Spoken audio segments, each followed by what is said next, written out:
Hello, we are having a conversation with Peter Thied. He is an entrepreneur and an investor. Peter, thanks for giving us a bit of your time.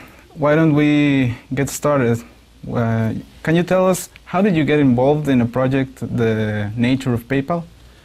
Some friends and I wanted to start a company that would change the world, change currency, create a new private currency. And in the course of 1998-99, we spent a lot of cycles trying to figure out how does one do this. And then we finally hit on the idea of linking money with email. It seemed very simple. Nobody had thought of it.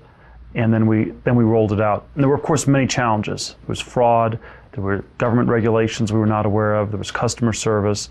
But we just figured it out as we went along. And it was an incredibly exciting 4-year process of building the company. It originally started as a Palm Pilot payments company, right? It started with Palm Pilot payments and wireless cell phone payments. And we gradually realized those were going to be too slow. Cell phones were still not that developed in 1999, and you had to actually just do it with email. How difficult was it to detach from the original idea and to find a way that eventually led PayPal to success? It was hard, but not impossible when you have a small number of people. So when you have 10 or 12 people working on a company, you can go into the room one day and just tell everybody, we're doing something different. If you had 200 people, can't do that. So I think there is a lot of flexibility companies have at the very beginning, which they tend to lose later. And so you need to make sure you're on the right trajectory when you start really building and scaling a company. Do you think the total internationalization of the service will be possible anytime soon? There are different regulations in different countries, but I think it has actually become more and more global over the last 8-9 years as it's been rolled out. And I think all these internet companies have the potential to become true. We'll see their full value realized only as they become global businesses.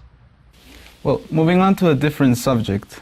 As a journalist student, I'm very interested on the role of media to challenge political orthodoxy, which is, I think, the main reason why you originally founded the Stanford Review. Yes. What do you think are the changes that we have to begin to see shortly so that the media get adapted to actually fulfilling this mission? Well, I think the media fulfills it to various degrees, for better and for worse. I do think we have to create a situation where people can write without fear of reprisal by governments. I think we have to create more transparency into journalists who are being persecuted for writing, whether it's in Venezuela or Cuba or China, and dissenting from what the government is saying. And so I think the transparency of the internet is going to be an extremely important vehicle for advancing freedom. Well, also, internet can be used as an example of a truly spontaneous order, like a design without a designer. Yes. Do you think it will be possible, according to your political views mostly, to get rid of the institutions of force, i.e. government?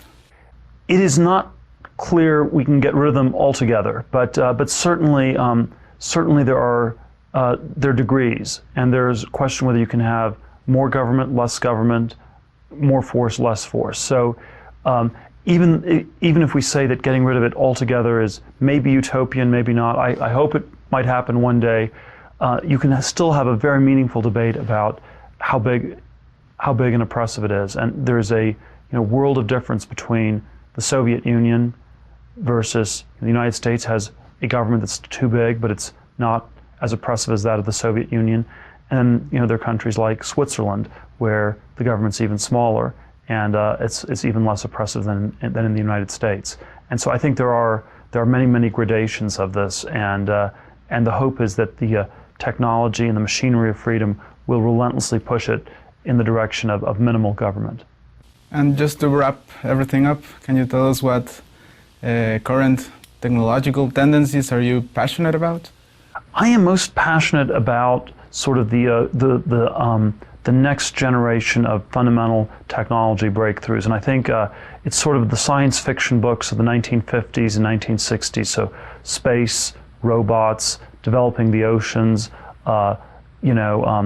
developing smarter computers. So there's a whole series of things people thought were going to happen 40, 50 years ago that didn't quite happen. And I'm wondering whether it's about time for some of those things to start happening. Okay, thank you very much for your time, and thank you for watching us. Thank you.